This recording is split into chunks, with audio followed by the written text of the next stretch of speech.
ನಮಸ್ಕಾರ ಸ್ನೇಹಿತರೆ, ಮತ್ತೊಂದು ಹೊಸ ವಿಡಿಯೋಗೆ ಸ್ವಾಗತ ಸುಸ್ವಾಗತ. ವ್ಯವಸ್ಥಿತವಾಗಿ ದೇವಸ್ಥಾನ ಕಟ್ಟ್ಯಾರ ಆಗಿನ ಕಾಲದಲ್ಲಿ, ಬಟ್ ಈಗ ಕೇವಲ ಅವಶೇಷ ಮಾತ್ರ ಈ ದೇವಸ್ಥಾನ.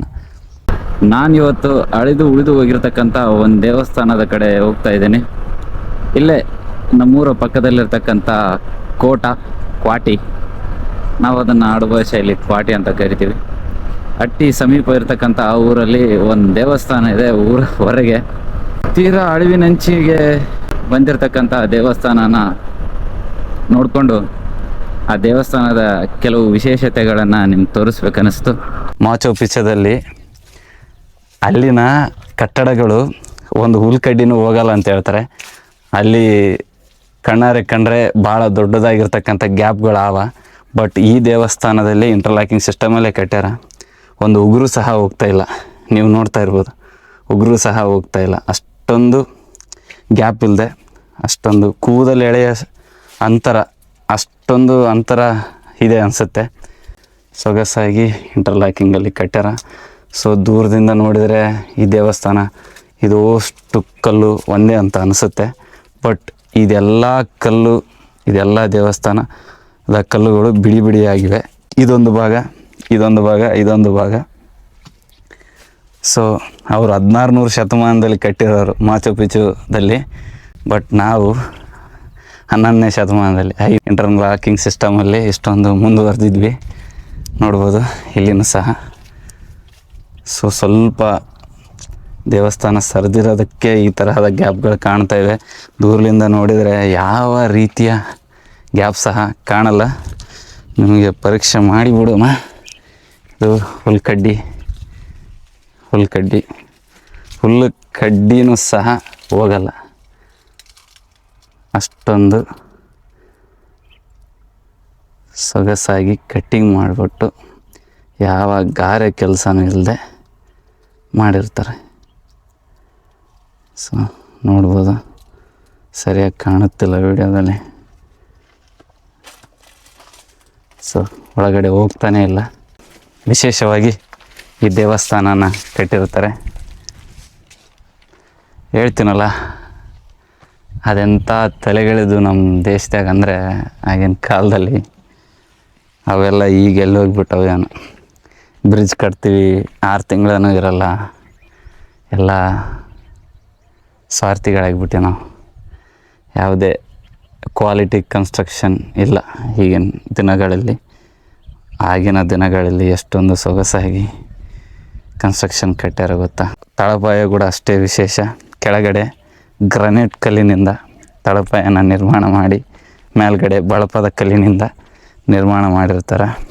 ಯಾವುದೇ ರೀತಿಯ ಸಿಮೆಂಟ್ ಹಾಗೂ ಗಾರೆಯನ್ನು ಯೂಸ್ ಮಾಡದೆ ಇಷ್ಟೊಂದು ಭವ್ಯವಾಗಿರ್ತಕ್ಕಂಥ ದೇವಾಲಯಗಳನ್ನು ಆಗಿನ ಕಾಲದ ಏಷ್ಯಂಟ್ ಇಂಡಿಯನ್ಸ್, ನಮ್ಮ ದ್ರಾವಿಡರು ಈ ತರಹದ ದೇವಾಲಯಗಳನ್ನು ಕಟ್ತಾಯಿದ್ರು. ಸೊ ಇಲ್ಲೇ ಸಿಗುವಂಥ ಕಲ್ಲನ್ನು ಉಪಯೋಗಿಸಿ ಒಂದು ಸೊಗಸಾಗಿರ್ತಕ್ಕಂಥ ದೇವಾಲಯನ ನಿರ್ಮಾಣ ಮಾಡಿದ್ದಾರೆ. ನಮ್ಮ ರಾಯಚೂರು ಭಾಗದ ರೋಡ್ಗಳ ಬಗ್ಗೆ ಹೇಳ್ಬೇಕಾ, ಪ್ರತಿ ಬ್ಲಾಗಲ್ಲೂ ನಮ್ಮ ಕಡೆಯ ರೋಡ್ಗಳು ಯಾವ ಥರ ಇರ್ತಾವೆ ಅಂತ ಪ್ರತಿ ಸಾರಿ ನಿಮಗೆ ಪರಿಚಯ ಮಾಡಿಕೊಡೋದೇ ಆಯಿತು. ನಮಗೆ ಆಫ್ ರೋಡಿಂಗ್ ಮಾಡಬೇಕಾದಂತಹ ಪ್ರಮೇಯವೇ ಬರಲ್ಲ. ಒಂದೂರಿನಿಂದ ಇನ್ನೊಂದೂರಿಗೆ ಹೋಗ್ಬೇಕಾದ್ರೆ ದಾರಿ ಮಧ್ಯದಲ್ಲಿ ಈ ತರಹದ ಹಲವು ಆಫ್ ರೋಡಿಂಗ್ಗಳು ಸಿಗ್ತವ. ಏನು ಮಾಡೋಕ್ಕಾಗಲ್ಲ. ನಮ್ಮ ರಾಜಕಾರಣಿಗಳು ಸತ್ತಂಥ ಪ್ರಜೆಗಳು ಹೀಗಿರುವಾಗ ನಮ್ಮ ಕಡೆಯ ಅಭಿವೃದ್ಧಿ ಆ ಶಿವನಿಗೆ ಮೆಚ್ಚುಗೆ. ಯಾರ್ಯಾರು ನೋಡಿಲ್ಲ ನೋಡ್ಕೊಂಬಿಟ್ರಪ್ಪ. ನಮ್ಮ ರಾಯಚೂರಿನ ಬಂಗಾರದ ಹಟ್ಟಿ. ಇಲ್ಲಿಂದನೇ ಬಂಗಾರನ ಇಡೀ ಭಾರತಕ್ಕೆ ಸರಬರಾಜು ಮಾಡಲಾಗುತ್ತೆ. ಇಡೀ ಭಾರತಕ್ಕೇ ಬಂಗಾರ ಕೊಡ್ತಕ್ಕಂಥ ರಾಯಚೂರಿನ ಜನ ನಾವು. ಅಂಥ ಬಂಗಾರ ಕೊಡ್ತಕ್ಕಂಥ ಊರು ಈ ಥರ ಇದೆ. ಆ ದೇವಸ್ಥಾನಕ್ಕೆ ಹೋಗುವ ಹಾದಿ ಅಷ್ಟೊಂದು ಸುಗಮವೇನೂ ಇಲ್ಲ. ಕೊನೆಗೂ ಅತ್ಯಂತ ಪ್ರಯಾಸಪಟ್ಟು ದಾರಿಯನ್ನು ಹುಡ್ಕೊಂಡು ಹೋಗ್ತಾಯಿದ್ದೀವಿ. ಸಿಕ್ತು, ಇದೇ ದಾರಿ. ಸೊ ಈ ಥರ ಇದೆ. ಅಲ್ಲಿ ಕಾಣ್ತಾ ಇದೆಯಲ್ಲ, ಅದೇ ದೇವಸ್ಥಾನ. ಸೊ ಸೂರ್ಯಾಸ್ತದ ಸಮಯ ಬ್ಯಾಕ್ಗ್ರೌಂಡಲ್ಲಿ ಸೂರ್ಯ ನಿರ್ಗಮ ಆಗ್ತಾ ಇರೋದು ಕಾಣ್ತಾ ಇದೆ ಅನಿಸುತ್ತೆ. ತುಂಬ ಸೊಗಸಾದ ಕ್ಲೈಮೇಟ್, ತುಂಬ ಸೊಗಸಾದ ಸಮಯ. ಈ ಸಮಯದಲ್ಲಿ ನಾವು ಕೋಟ ಎಂಬ ಗ್ರಾಮದಲ್ಲಿರ್ತಕ್ಕಂಥ ರಾಮಲಿಂಗೇಶ್ವರ ದೇವಸ್ಥಾನವನ್ನು ಹುಡುಕಿಕೊಂಡು ಹೊರಟಿದ್ದೇವೆ. ನೋಡಿ ಯಾವ ಥರ ಇದೆ ದಾರಿ, ಯಾವ ಥರ ಇದೆ ಏರಿಯಾ ಅಂತ. ಸೊ ಅಡವಿಯಲ್ಲಿದೆ ಈ ದೇವಸ್ಥಾನ.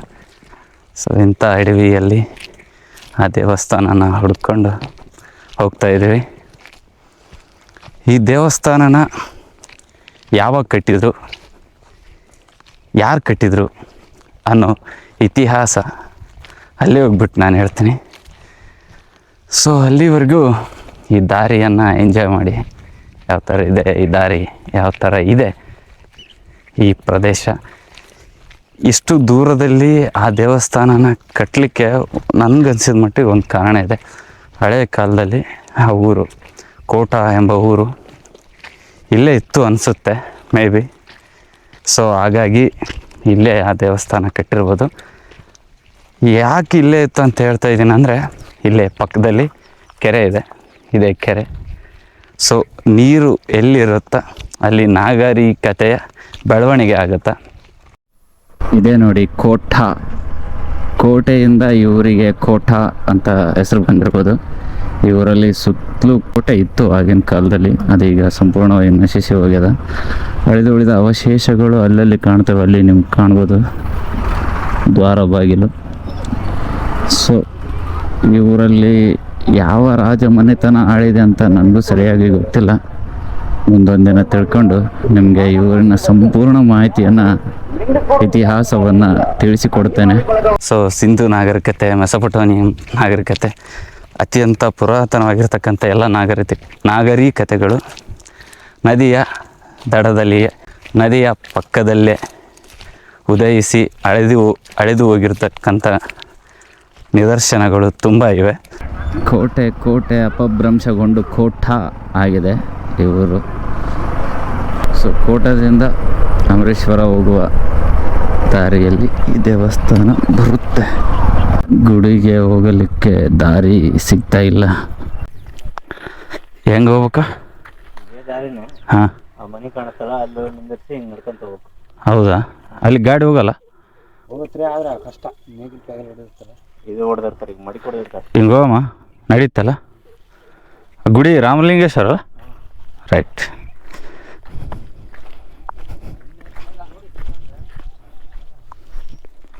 ಹೋಗಂಬ, ಹಿಂಗೆ ದಾಟಿಕೊಂಡು ಹಿಂಗೆ ಹೋಗಂಬ. ಆಗಿದ್ದ ಎಲ್ಲ ಮಾಡಿ ಕೊಡೋದಾರ. ಇದ್ರೊಳಗೆ ಗಾಡಿ ಓದ್ತದಿಲ್ಲ ಗಾಡಿ. ಶಿವ ಇಂತಿಂತ ದಾರ್ಯಾಗ ನಾವು ಗಾಡಿ ಹೊಡ್ಕೊಂಡು ಹೊಂಟಿ ಹೇಳ್ತೀನಲ್ಲ. ಆಫ್ ರೋಡ್ ಕಿಂಗ್ಸ್ ಯಾವಾಗಲೂ 100cc ಬೈಕ್ಗಳು.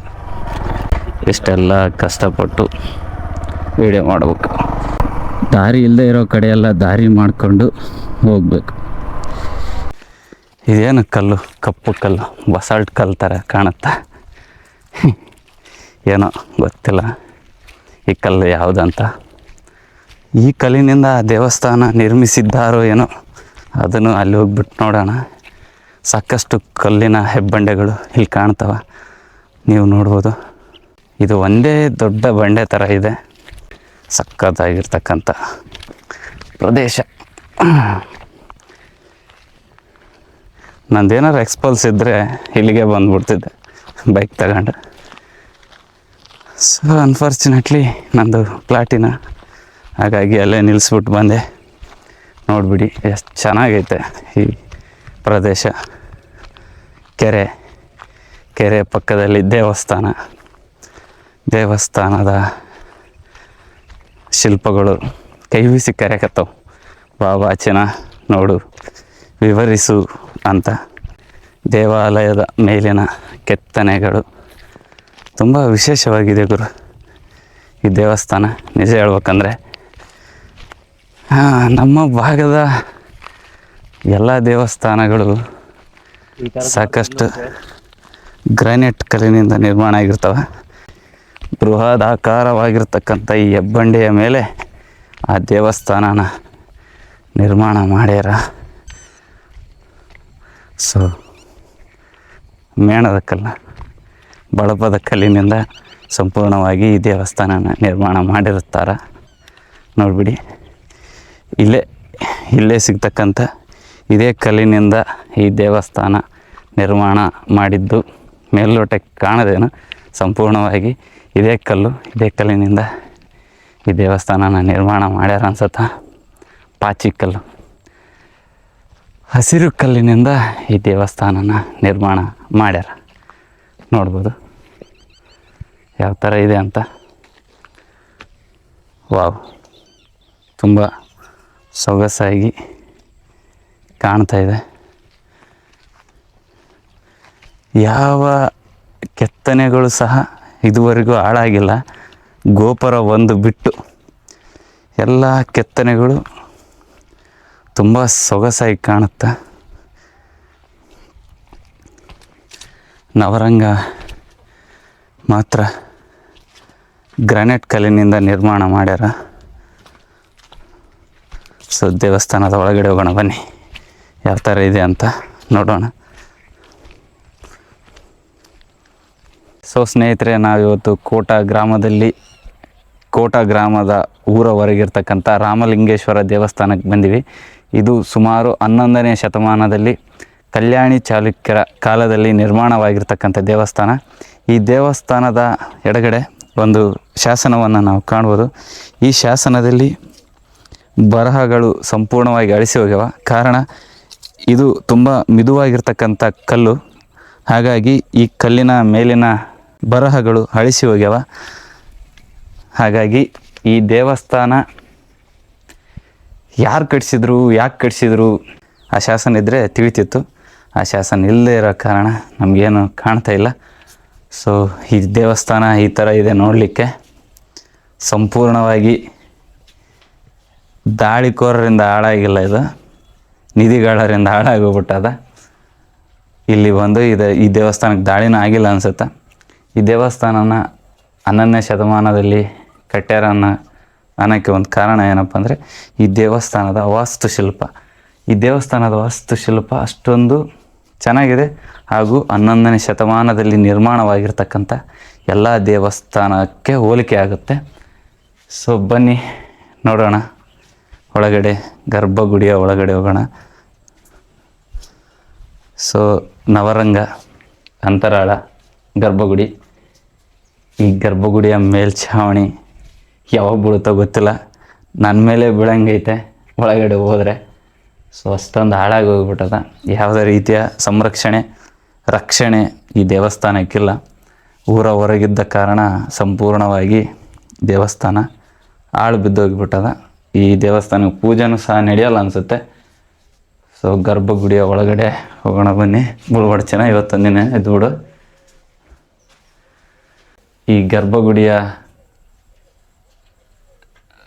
ದ್ವಾರ ಬಾಗಿಲನ್ನು ನೋಡಿದರೆ ಅಯ್ಯೋ ಅನಿಸುತ್ತೆ. ಎಷ್ಟು ಚೆನ್ನಾಗೈತೆ, ಎಷ್ಟು ಚೆನ್ನಾಗಿ ಹಾಳಾಗಿಬಿಟ್ಟದ. ಚೆನ್ನಾಗಿರೋದೇ ಚೆನ್ನಾಗಿ ಹಾಳಾಗಿಬಿಟ್ಟದ, ಏನು ಮಾಡೋಕ್ಕಿಲ್ಲ. ಸೊ ಇದು ರಾಮಲಿಂಗೇಶ್ವರನ ದೇವಸ್ಥಾನ ಅಂದೆ ಕಾರಣ ಇದು ಶಿವನ ದೇವಾಲಯವೇ. ಯೋನಿ ಭಾಗ ಮಾತ್ರ ಉಳಿತದ, ಮೇಲೆ ಲಿಂಗದ ಭಾಗ ನಾಪತ್ತೆ ಆಗ್ಯದ. ಮೇಲ್ಛಾವಣಿ ಸಹ ಹೊಡೆದು ಬಿಟ್ಟಾರ. ಸಾಮಾನ್ಯವಾಗಿ ಈ ತರಹದ ದೇವಾಲಯಗಳಲ್ಲಿ ನಿಧಿಗಳ್ಳರ ಹಾವಳಿ ಜಾಸ್ತಿ. ಸೊ ಊರ ಹೊರಗಿದೆ ಈ ದೇವಸ್ಥಾನ, ಕೇಳ್ಬೇಕಾ ಯಾವ ಲೆವೆಲ್ಲಿಗೆ ನಿಧಿಗಳ್ಳರ ಹಾವಳಿಗೆ ಈ ದೇವಸ್ಥಾನ ಒಳಗಾಗಿರ್ಬೇಡ. ಸೊ ಯೋನಿ ಭಾಗ ಸಹ ಒಡೆದು ಚೂರು ಆಗಿಬಿಟ್ಟದ. ಎಷ್ಟರ ಮಟ್ಟಿಗೆ ಹಾಳಾಗಿದೆ ನೋಡಿ. ನವರಂಗದ ಮೇಲೆ ಮೇಲ್ಛಾವಣಿಯ ಕೆತ್ತನೆಯನ್ನು ನೀವು ನೋಡ್ಬೋದು. ಹಾಗೂ ಇಲ್ಲಿ ವೀರಭದ್ರನ ವಿಗ್ರಹವಿದೆ. ಈ ಕಡೆ ವಿಘ್ನ ನಿವಾರಕ ಗಣೇಶನ ಕೆತ್ತನೆ ಇದೆ. ಇನ್ನು ವಿಶೇಷವಾಗಿ ಈ ದೇವಸ್ಥಾನದ ಬಗ್ಗೆ ಹೇಳ್ಬೇಕಂದ್ರೆ ಏನು ಹೇಳೋದು ಚಿನ್ನ, ಎಲ್ಲ ಹಾಳಾಗೋಗ್ಬಿಟ್ಟದ. ದೇವಸ್ಥಾನದಲ್ಲಿ ಮನುಷ್ಯನ ವಾಸ ಇತ್ತೇನೋ ಅನ್ನೋದಕ್ಕೆ ಒಳ್ಳಿನ ಸಾಕ್ಷಿ. ಹಾಗೂ 7 ಮುಖದ ಸರ್ಪವನ್ನು ನೋಡಿರ್ತೀರ, ಅದರ ಜೊತೆಗೆ ಇನ್ನೊಂದು ಸರ್ಪ ಇಲ್ಲಿ ಕೆತ್ತಲಾಗಿದೆ. ಅದರ ಕೆಳಗೆ ಒಂದು ಸರ್ಪ ಇದೆ. ಇಲ್ಲಿ ಒಂದು 3 ಮುಖದ ಶೇಷವನ್ನು ನೋಡ್ಬೋದು. ಅದರ ಅಕ್ಕಪಕ್ಕ ನಾಗಕನ್ನಿಕೆಯರನ್ನು ಸಹ ಕಾಣ್ಬೋದು. 2 ವರ್ಷಗಳಲ್ಲೇನೋ ಸಂಪೂರ್ಣ ಜೋರಾದ ಮಳೆ ಬಂದರೆ ಈ ದೇವಸ್ಥಾನ ಕಾಣಲ್ಲ, ಸಿಗೋದು ಇಲ್ಲ ಅನಿಸುತ್ತೆ. ಅಷ್ಟೊಂದು ಹೀನಾಯವಾಗಿ ಹಾಳಾಗೋಗ್ಬಿಟ್ಟದ. ಒಳಗಡೆ ಮಾತ್ರ ಗ್ರಾನೈಟಿಂದ ನಿರ್ಮಾಣ ಮಾಡಿದ್ದಾರೆ.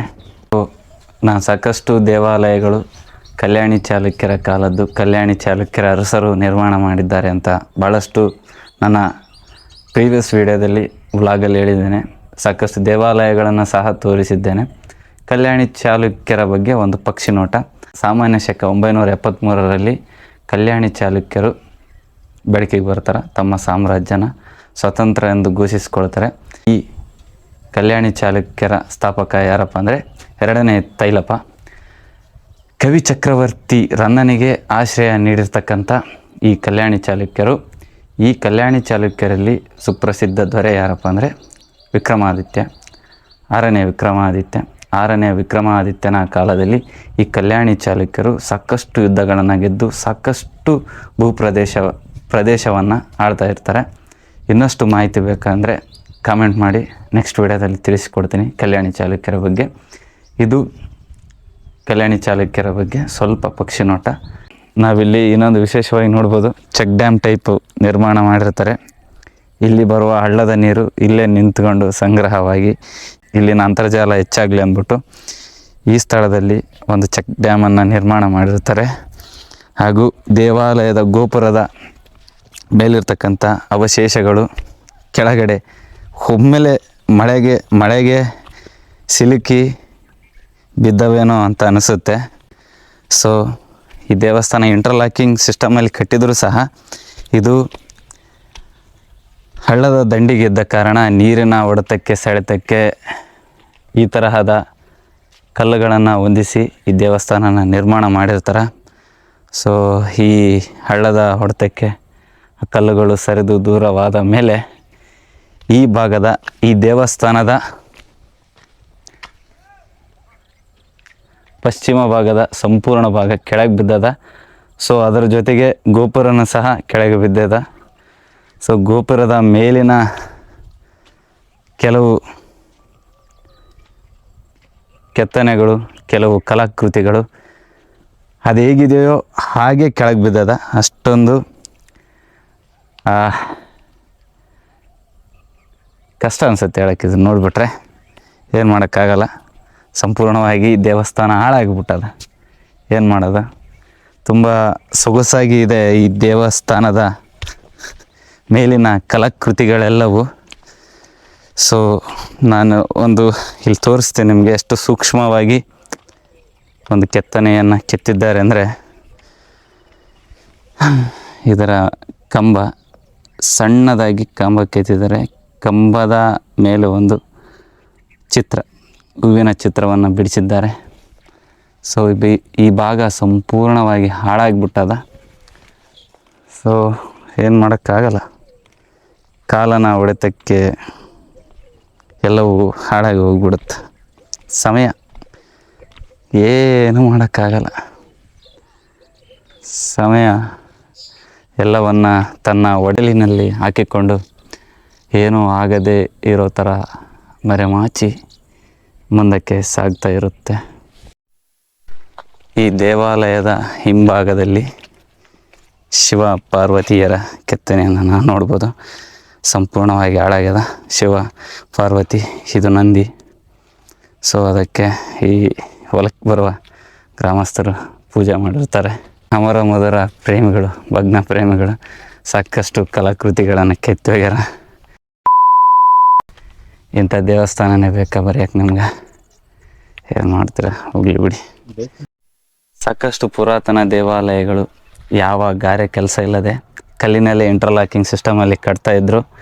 ಸೊ ಅದನ್ನು ನಾವು ಇಲ್ಲಿ ಕಣ್ಣಾರೆ ಕಾಣ್ಬೋದು ಯಾವ ಥರದ ಇಂಟರ್ಲಾಕಿಂಗ್ ಸಿಸ್ಟಮಲ್ಲಿ ಕಟ್ತಾಯಿದ್ರು ಅಂತ.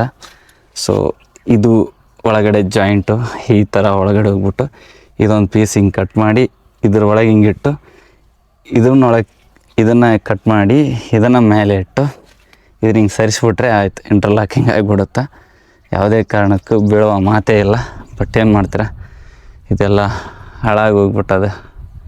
ಸುಮಾರು ವರ್ಷಗಳು, 1000 ವರ್ಷಗಳು ಇತಿಹಾಸ ಇರತಕ್ಕಂಥ ಈ ದೇವಸ್ಥಾನ ನೋಡಲಿಕ್ಕೆ ಇಷ್ಟಾದರೂ ಕಾಣ್ತಾ ಇದೆಯಲ್ಲ, ಯಾವ ತರಹದ ಇಂಜಿನಿಯರಿಂಗ್ ಆ ಕಾಲದಲ್ಲಿತ್ತು ಅಂತ ನೋಡಲಿಕ್ಕೆ, ಇಂಟರ್ಲಾಕಿಂಗ್ ಯಾವ ಥರ ವ್ಯವಸ್ಥಿತವಾಗಿ ಮಾಡ್ತಾಯಿದ್ರು ಅನ್ನೋಲಿಕ್ಕೆ ಈ ದೇವಸ್ಥಾನ ಸಾಕ್ಷಿ. ನಾವು ಕಣ್ಣಾರೆ ಕಾಣ್ಬೋದು, ಇಲ್ಲೇನೋ ನೋಡ್ಬೋದು ನೀವು. ಸೊ ಇದನ್ನು ಲಾಕಿಗೆ ಕಟ್ ಮಾಡ್ಯಾರ, ಹಿಂಗಾಗ್ಬಿಟ್ಟು ಈ ಭಾಗನ ಹಿಂಗಿಟ್ರೆ ಇದು ಕೂಡುತ್ತಾ. ಸೊ ದೇವಾಲಯಗಳ ಇಂಟರ್ಲಾಕಿಂಗ್ ಸಿಸ್ಟಮ್ ಈ ಥರ ಇತ್ತು ಆಗ. ಎಷ್ಟೊಂದು ತಲೆ ಓಡಿಸಿ ಈ ದೇವಾಲಯಗಳನ್ನು ಕಟ್ಟಿರ್ತಾರೆ ಅಂತ ಯೋಚನೆ ಮಾಡಿ ಮುಂದಿನ ವಿಡಿಯೋದಲ್ಲಿ ಮತ್ತೆ ಸಿಗೋಣ. ಜೈ ಹಿಂದ್, ಜೈ ಕರ್ನಾಟಕ. ಮತ್ತೆ